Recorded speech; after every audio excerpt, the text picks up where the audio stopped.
नमस्कार दोस्तों, मैं नरेंद्र स्वागत करता हूँ आप सभी का फिर से डिफेंस रिएक्शन चैनल में। आज हम फिर से प्रशांत धवन सर के वीडियो पर रिएक्शन देने वाले हैं, जो कि काफ़ी शॉकिंग है। और जो वीडियो का टॉपिक है वो है BrahMos missile secret leaked to Pakistan, shocking honey trap case by Prashant Dhawan. हमने पहले भी इंडिया के कुछ इम्पोर्टेंट लोग, जैसे साइंटिस्ट हो गया या डिफेंस में जो काम करते हैं डिफेंस साइंटिस्ट, उन्हें ऐसे हनी ट्रैप बसते हुए भी देखा है। तो देखते हैं ब्रह्मोस मिसाइल का सीक्रेट कुछ लीक हुआ या नहीं। उसके बाद जो है मैं अपना ओपिनियन दूंगा।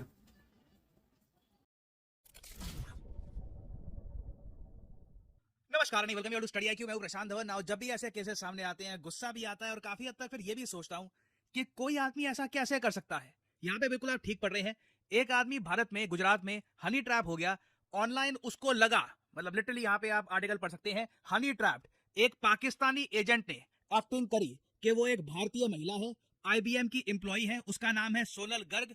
एक आदमी को आशिकी हो गई इंटरनेट पर, ऑनलाइन उसको लगा कि बस अब मेरी गर्लफ्रेंड बन गई है, और अब उसके लिए वो डीआरडीओ पर स्पाइंग शुरू कर चुका था। और एक बार को ब्रह्मोस जैसे इंपॉर्टेंट मिसाइल की जो सेंसिटिव इंफॉर्मेशन है ये भी शेयर करने को तैयार हो गया था। यहाँ पे आप देख पाएंगे, man honey trapped by ISI handler to share info on missiles drones held in Gujarat.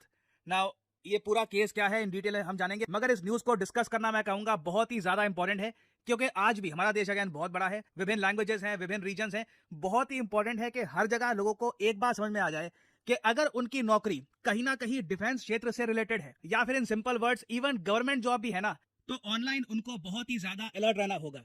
अगर फेसबुक पर, व्हाट्सएप पर कोई गुमनाम नंबर या कोई गुमनाम अकाउंट जिससे कोई रिलेशन नहीं है, आपको पता नहीं है कहां से ये महिला कहां से आई, ये कौन है, अचानक से इंटरेस्ट शो करना स्टार्ट कर दे, इमीडिएटली कान खड़े हो जाने चाहिए, अलर्ट हो जाना चाहिए आदमी को। क्योंकि पॉसिबिलिटी है कि इन रियलिटी वहां पे कोई महिला ना हो, ये हो सकता है, ये हो सकता है, ये दोनों हो सकते हैं, हमें पता नहीं है कि पीछे कौन है। क्योंकि पाकिस्तान के लिए मैं कहूंगा अपेरेंटली ये बहुत ही ज्यादा सिंपल तरीका है भारत में जासूसी करने का, क्योंकि लगातार इन्होंने ये ट्राई किया है और इनको लगातार सफलता मिली है। आई एम श्योर आपको पता होगा, डीआरडीओ के एक साइंटिस्ट पर आज के समय केस चल रहा है कि ये हनी ट्रैप हो गए थे। पाकिस्तान में बैठा हुआ कोई आदमी, महिला, हमें पता नहीं, again we have no idea who that person is, वो ऑनलाइन इनसे काफी बातें करता था, इनको लगा कि बस आशिकी हो गई है, और उसके बाद एक बार को बहुत सारे डिफेंस के जो सीक्रेट्स हैं ये भी लीक कर दिए गए थे। तो आप सोच कर देखिए, पाकिस्तानी आईएसआई के लिए कितना आसान है ये।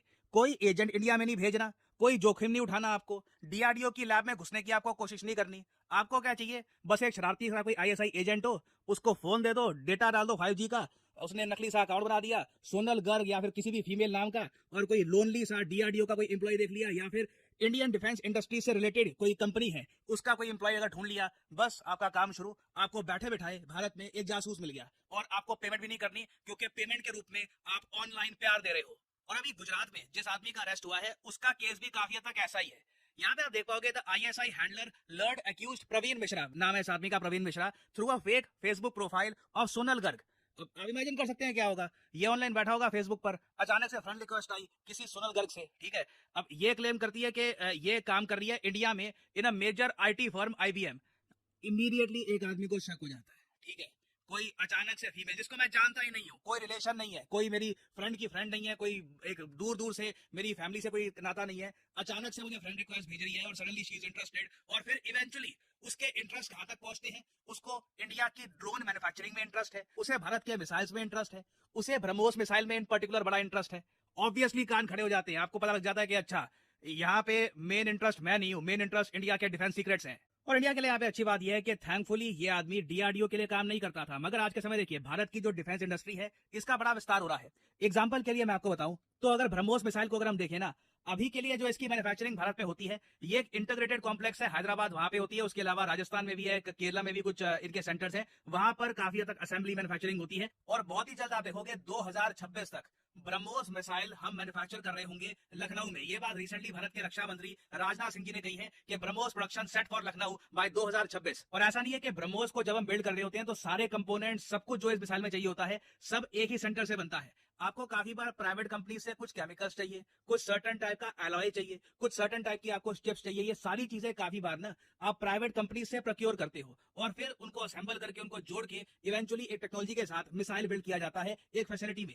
तो अब प्रॉब्लम देखें ये है कि ये जो आदमी था ये एक प्राइवेट कंपनी में काम करता था जो इससे पहले हैदराबाद में थी। हैदराबाद में रहता था ये आदमी, तो पॉसिबिलिटी है कि वहां पर जो इंटीग्रेटेड कॉम्प्लेक्स है हैदराबाद ब्रह्मोस मिसाइल का, वहां पे कुछ स्पाइंग की गई हो। अभी डिटेल सामने आई नहीं है। और आप सोचकर देखिए इन द फ्यूचर जब हम बहुत सारी ब्रह्मोस मैन्युफैक्चरिंग फैसिलिटीज इंडिया में बना देंगे, पाकिस्तान की आईएसआई के लिए टारगेट्स ही टारगेट्स हैं। उनको बस एक लोनली सा आदमी देखना है जिसको पता नहीं है हनी ट्रैप के बारे में, किस तरीके से पाकिस्तान की इंटेलिजेंस एजेंसीज काम करती है और इंडिया के डिफेंस सीक्रेट्स एक बार को लीक हो सकते हैं। So this is a huge concern for India.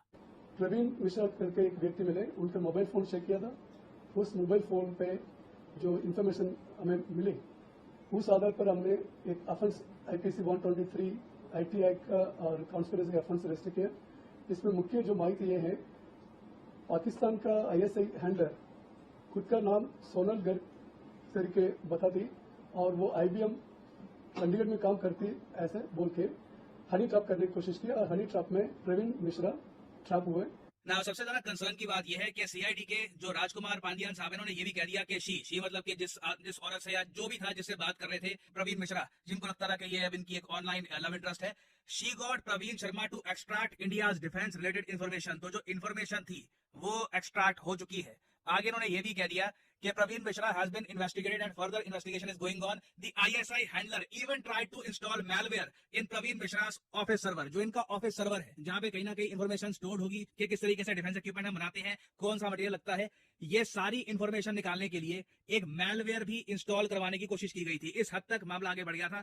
It is really sad कि ऐसा इंसिडेंट सामने आया है। ऑब्वियसली प्रवीण मिश्रा की भी काफी इन्वेस्टिगेशन की जाएगी, केस वगैरह होगा, बट अभी के लिए मैं ये कह सकता हूँ होपफुली इंडिया के ज्यादा कुछ बड़े इंपॉर्टेंट जो सीक्रेट्स हैं ये लीक नहीं हो गए होंगे। बट अगेन जिस टाइप की हेडलाइन सामने आ रही है कि info on missiles, drones, God knows के कौन कौन सी इन्फॉर्मेशन पाकिस्तान की आईएसआई के पास अभी तक जा चुकी है।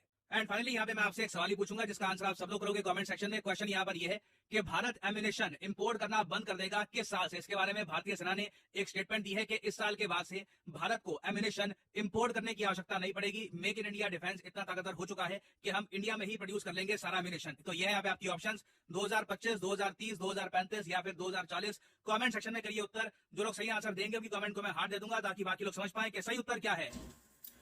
तो दोस्तों वीडियो जी खत्म। और जैसा ही प्रसन्न धवन सर ने कहा कि किस तरह से हमारे जो डिफेंस के लाइन में जो भी है, डिफेंस प्रोग्राम से रिलेटेड कोई भी इंसान या कोई भी पर्सन है वो भी सेफ नहीं लग रहा। कहीं ना कहीं ऑनलाइन उन्हें टारगेट किया जा रहा है, किस तरह से उन्हें फंसाया जाए और इन्फॉर्मेशन ले लिया जाए मिसाइल्स का या जो भी है, जो भी वो चाहते हैं। और अगर इस तरह के ही हनी ट्रैप्स ज़्यादातर होके हमारे जो इंफॉर्मेशन लीक होते हैं तो हमारी इतने सारे रिसर्च का क्या फ़ायदा होगा, है ना?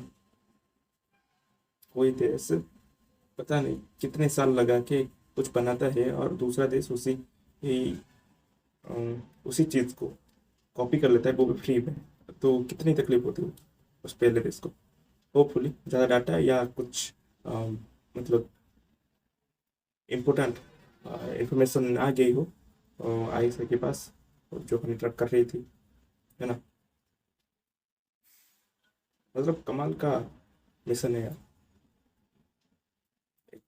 एक बंदे को बिठाना है, वो चाहे तो मतलब अपना वॉइस चेंज करके बात कर सकता है या चैटिंग कर सकता है। और अगर कोई मिल गया डिफेंस लाइन का कोई भी लोनली सा पर्सन और वो फंस गया उसकी जाल में, तो वो इंफॉर्मेशन प्रोवाइड कर देता है।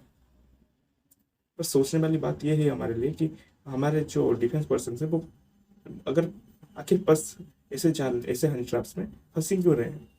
क्या उनके लाइफ में इतनी लोनलीनेस है, मतलब इतना अकेलापन है कि वो ऑनलाइन में कोई भी लड़की मिलती है तो वो उसके मतलब जो जो कहती है वो कर देते हैं।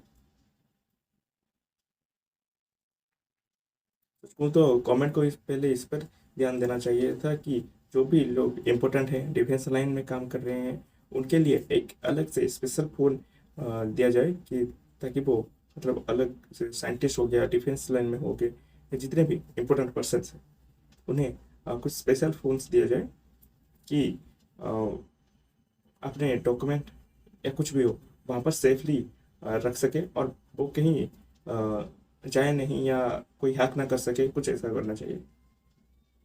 और जो बात रही लोनलीनेस की, कोई बात नहीं कर रहा, मतलब अकेलेपन की, तो ये आजकल सबका हो रहा है। लेकिन ऐसे फंस जाना ऑनलाइन में, ये कहाँ तक सही है? कहीं ना कहीं थोड़ा बहुत तो शक होता ही है। होपफुली आगे ऐसा ना हो हमारे देश के साथ, लेकिन पाकिस्तान हमेशा कोशिश करता रहेगा ऐसे जानना फंसाने की। देखते हैं आगे क्या होता है, गवर्नमेंट इस पर क्या एक्शन लेती है। तब तक के लिए मैं फिर भी लूँगा एक और नई वीडियो में। तब तक के लिए नमस्कार, जय हिंद, जय भारत।